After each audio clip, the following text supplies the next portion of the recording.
प्रणाम देवराज। प्रणाम अग्निदेव। क्या बात है देवराज, आप कुछ चिंतित दिखाई दे रहे हैं? हाँ अग्निदेव, अत्यंत ही अशुभ समाचार है। हम देवताओं का भविष्य अब अंधकार में है। लगता है अब हम देवलोक लौटकर नहीं जा सकेंगे। ऐसा क्या घट गया देवराज? अनर्थ हो गया है अग्निदेव, महाअनर्थ। तारकासुर ने शक्ति भवन से माता पार्वती के पुत्र को उठा लिया है। क्या? हाँ अग्निदेव, और जहां तक अनुमान है उसने उस दूध मुहे बालक की हत्या कर दी है। देवराज, ये घटना कब घटी? एकादशी वाले दिन। एकादशी वाले दिन?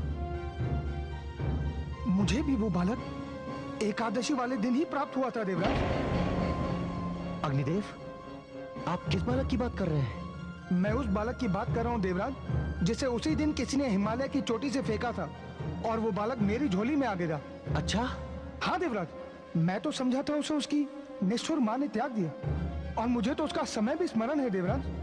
अग्निदेव, अग्निदेव, कितना शुभ समाचार सुना रहे हैं आप। यदि आपको मिलने वाला बालक माता पार्वती का पुत्र है तो समझिए हम देवताओं के भाग्य खुल गए। देवी परमेश्वरी ने हमारी सुन ली। अग्निदेव, कहाँ है वो बालक? देवराज, उसे तो मैंने देवी गंगा को सौंप दिया। देवी गंगा कहाँ है अग्निदेव? वो तो कैलाश जाने वाली थी और हिमालय में विचर रही थी। वो तो तपस्विनी है देवराज, उनका क्या भरोसा वो कब कैलाश जाए। नहीं नहीं अग्निदेव, आप हमारे साथ शीघ्र ही चलिए। हम देवी गंगा को ढूंढते हैं। चलिए देवराज, आइए।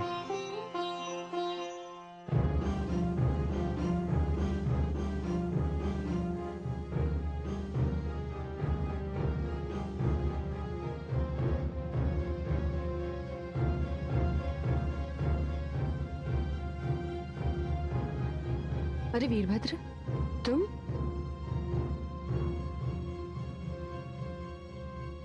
प्रणाम गंगे। प्रणाम। क्या बात है, तुम इतने उदास क्यों हो? कैलाश पर सब कुशल तो है? इस समय तो तुम्हें कैलाश पर होना चाहिए था। आप सत्य कहती हैं देवी, मुझे इस समय तो कैलाश पर ही होना चाहिए था, किंतु देवी परमेश्वरी ने हमारी माता के साथ बड़ा अन्याय किया है। अन्याय? कैसा अन्याय? देवी क्या कहें, कहते हुए लज्जा से आंखें झुक जाती हैं। ऐसा अनर्थ हुआ है जिसका शब्दों में वर्णन नहीं किया जा सकता। ऐसा क्या हुआ है वीरभद्र? हम सबके होते हुए असुर तारकासुर कैलाश आकर माता के नवजात शिशु को उठाकर ले गया। क्या? मेरी बहन पार्वती ने पुत्र को जन्म दिया है?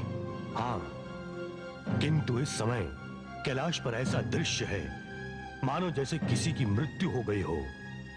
हमारे उस नन्हे अतिथि का अपहरण हो गया है।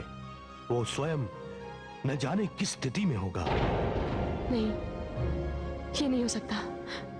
ये आप क्या कह रहे हैं? आप इसी समय मेरे साथ कैलाश चलिए। चलिए। नहीं देवी, मैं प्रण करके निकला हूं कि जब तक मुझे वो बालक नहीं मिल जाता मैं कैलाश नहीं लौटूंगा। देवी, ये दुख की घड़ी है, किंतु फिर भी मैं ये जानना चाहता हूं, ये बालक है कौन?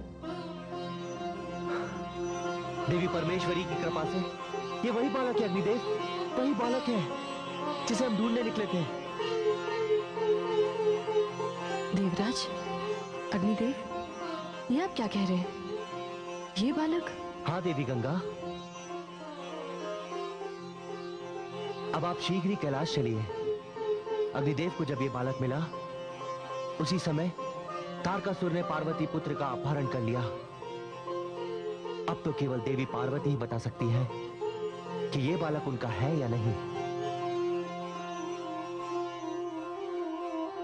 ईश्वर करे ऐसा ही हो। मुझे ये जानकर कितनी प्रसन्नता होगी, कितना हर्ष होगा कि मेरा कार्तिक है मेरी बहन पार्वती का पुत्र है। चलिए, हम सब कैलाश चलते हैं।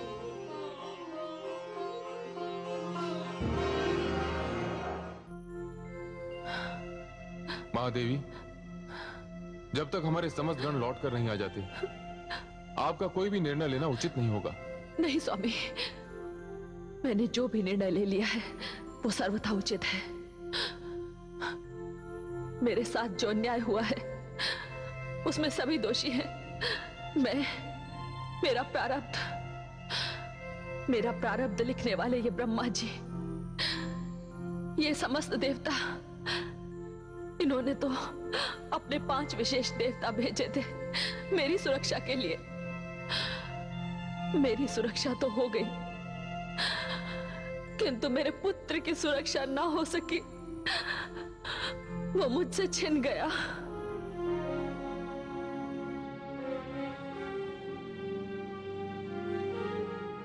नहीं स्वामी, मैं अब और प्रतीक्षा नहीं कर सकती। ये तो मातृत्व का सबसे बड़ा अपमान है कि पुत्र माता की गोद से, जो उसके लिए सबसे सुरक्षित स्थान है, उठा लिया जाए।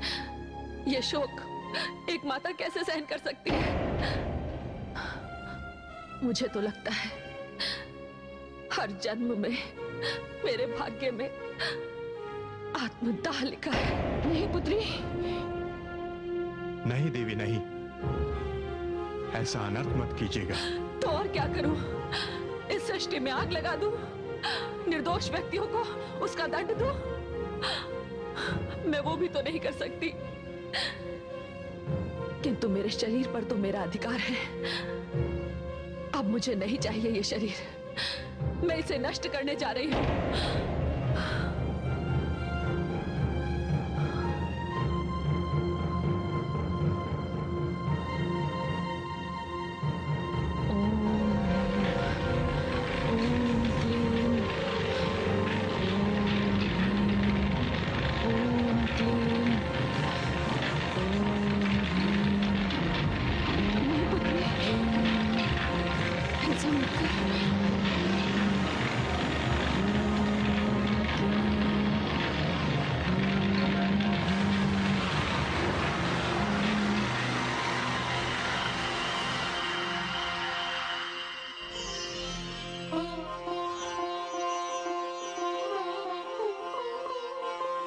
ये तुम क्या करने जा रही थी पार्वती?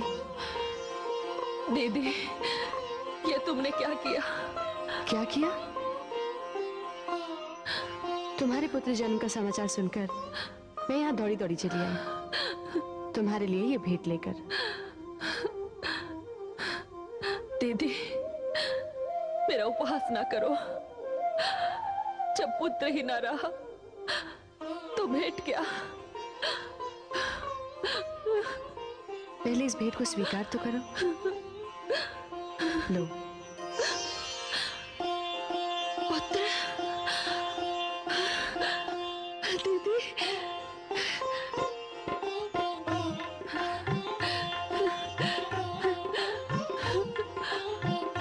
मेरा पुत्र, मेरा लाल, ये तो मेरा पुत्र है। स्वामी, ये तो मेरा स्कंद है। हे ब्रह्मा जी, ये मेरा स्कंद है। हे विष्णु जी, ये मेरा स्कंद है। पिताश्री, मेरा स्कंद। माताश्री, मेरा पुत्र, मेरा लाल, मेरा पुत्र, मेरा लाल। अभिनंदन, अभिनंदन।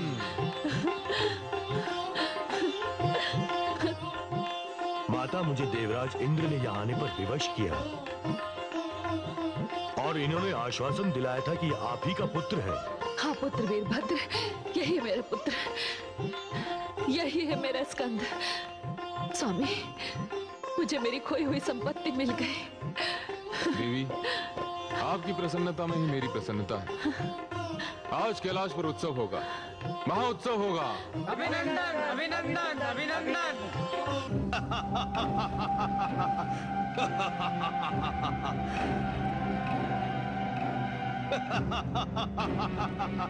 मैं अमर हो गया। मैं अमर हो गया हूं, अमर। उत्सव मनाओ, आज उत्सव मनाने का दिन है। आज मदिरा पान करके बेसुध हो जाने का दिन है। आज ब्रह्मा के वरदान की सारी चिंताएं सुरा में खोलकर पी जाने का दिन है। पियो और पियो, पियो।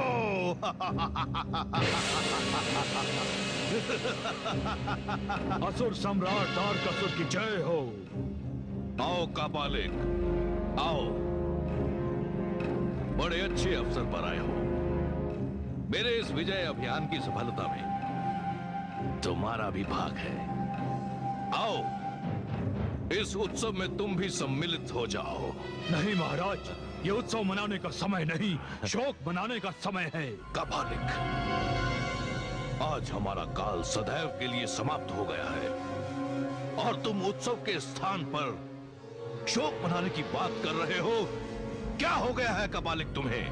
क्षमा करें महाराज, कौन कहता है कि आपका काल समाप्त हो गया? वो तो जीवित है।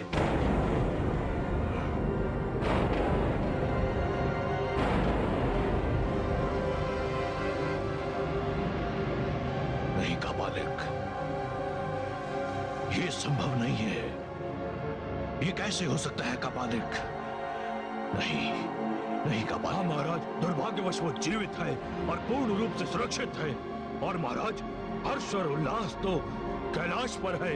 कैलाश पर सारे देवता कार्तिकेय के जीवित होने का उत्सव मना रहे हैं महाराज। ये कैसे हो सकता है? हाँ महाराज, मैं अपनी आंखों से उसे सारे देवताओं के बीच पार्वती की गोद में हंसता खेलता अपनी आंखों से देख कर आ रहा महाराज। बंद करो खटपट! इस रंग भंग में मैं किसी को नहीं देखना चाहता। जाओ, चले जाओ यहां से। मुझे एकांत चाहिए। कापालिक, क्षमा कीजिए महाराज, मैं इस रंग में भंग डालना नहीं चाहता था। अच्छा होता स्वामी यदि आपका काल आपके ही हाथों समाप्त हो गया होता। कापालिक, ये बात मेरी समझ में नहीं आई कि वो बालक बचा कैसे, उसकी सुरक्षा कैसे हो गई। महाराज, वो बालक किसी ऊंचाई से अवश्य गिरा, किंतु अग्निदेव की बाहों में आकर गिरा। हाँ कापालिक, मैंने उसे हिमालय की ऊंचाई से नीचे फेंक दिया था।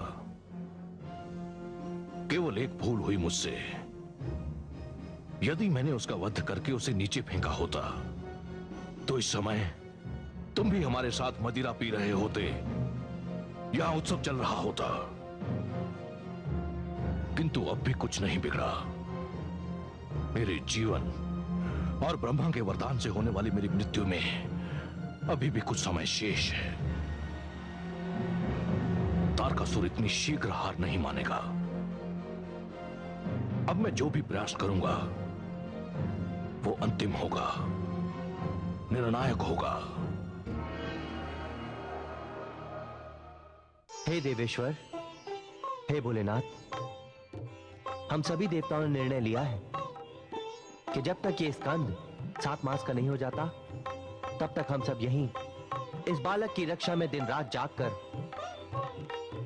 कैलाश पर अपना समय व्यतीत करेंगे।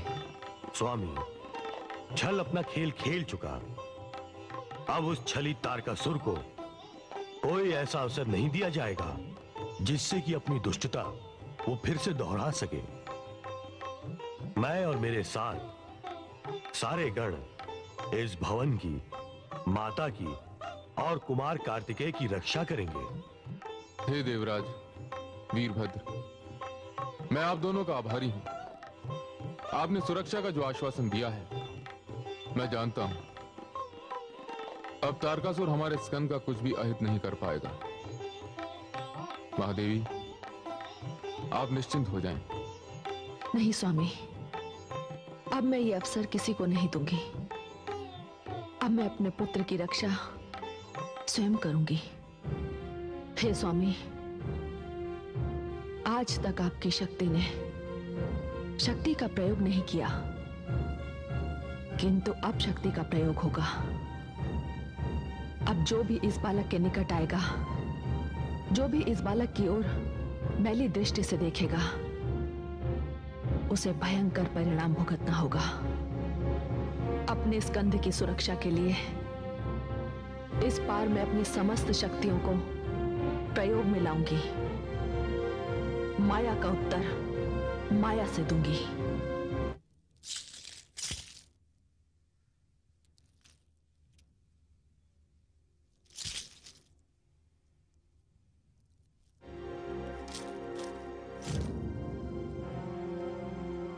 ये क्या महारानी? अभी तो असुर सम्राट तारकासुर जीवित हैं और आपने पहले से ही ये वैधव्य की वेशभूषा बना ली। महाराज, कोई पत्नी ऐसा सोच भी कैसे सकती है?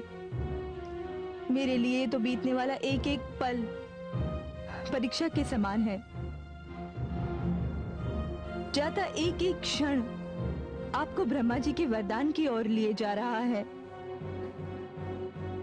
यही सब सोच सोचकर मैं चिंता में डूबी जा रही हूँ। महारानी, आपको ये सब सोचने की कोई आवश्यकता नहीं। मैंने अपने काल पर विजय प्राप्त कर ली थी, किंतु मुझसे एक छोटी सी भूल हो गई। बस मैं उस बालक का वध करना भूल गया। इस बार मैं फिर प्रयास करूंगा। अब कोई भूल नहीं होगी और परिणाम मेरे पक्ष में होगा। ईश्वर करे ऐसा ही हो।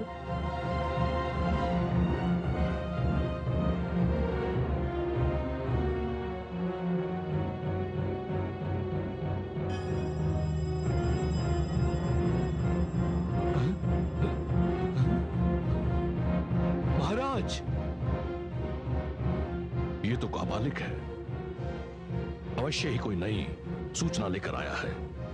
मैं देखता हूं।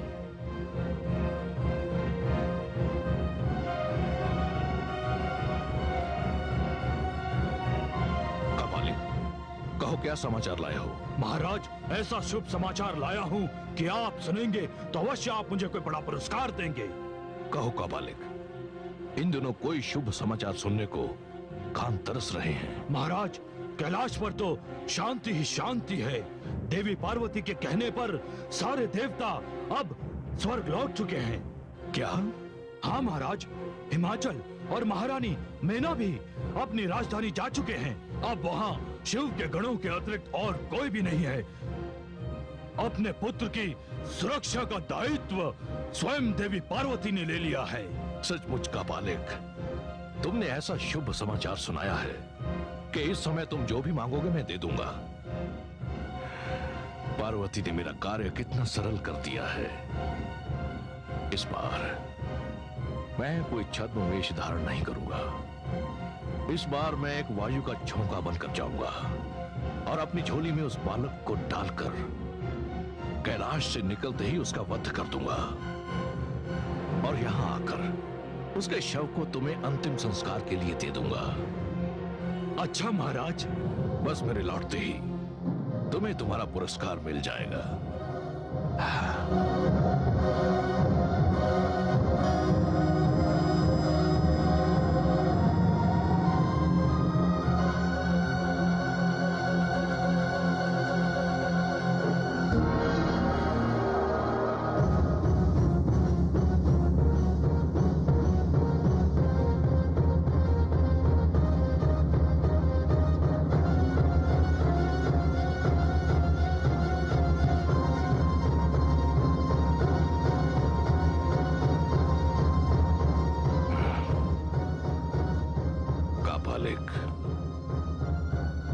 ठीक कहा था तूने, यहां चारों ओर शांति ही शांति है। लगता है आज भाग्य मेरा साथ दे रहा है। आज मुझे कोई छद्म रूप धारण करने की आवश्यकता नहीं है। सावधानी हेतु मैं अदृश्य होकर भवन के भीतर प्रवेश करूंगा और अवसर मिलते ही उस बालक को उठा लाऊंगा।